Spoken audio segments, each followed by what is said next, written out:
सोचिए, अगर कोई ऐसा इंसान जो मर चुका हो अचानक वापस आ जाए और हमें मौत के बाद की हकीकत बता दे, क्या होगा?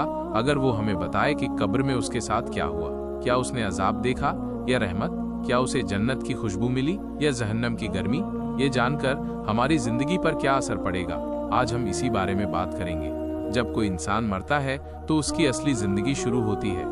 हजरत मोहम्मद मुस्तफ़ा सल्लल्लाहु अलैहि वसल्लम ने फरमाया कि कब्र आखिरत की पहली मंजिल है। अगर यहाँ सब ठीक रहा तो आगे सब आसान होगा, और अगर यहाँ तकलीफ हुई तो आगे और मुश्किलें हैं। अब सोचिए, अगर कोई इंसान मरकर वापस आ जाए और हमें ये सब अपनी आंखों से देखी हुई चीजें बताने लगे। वो हमें बताएगा कि जैसे ही उसकी रूह निकली उसे कैसी तकलीफ या सुकून मिला, क्या उसे अच्छे अमल की वजह से जन्नती लोग मिले या बुरे कामों की वजह से अजाब के फरिश्ते। जब उसे कब्र में रखा गया तो क्या वहाँ उजाला था या घना अंधेरा, क्या उसके साथ मुनकर नकीर फरिश्ता आया और सवाल जवाब किए, क्या वो अल्लाह के सामने खड़ा होने के एहसास से कांप रहा था?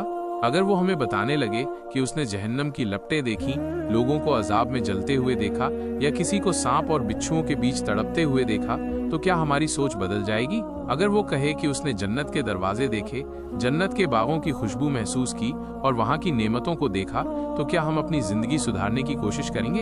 ये सोचकर ही रूह कांप जाती है कि एक दिन हमें भी इसी सफर से गुजरना है। लेकिन अफसोस, जो चला जाता है वो वापस नहीं आता। अगर हमें मौत के बाद की हकीकत मालूम हो जाए तो शायद हम अपनी हर गलती सुधार लें, हर गुनाह से तौबा कर लें, हर बुराई से बच जाएं।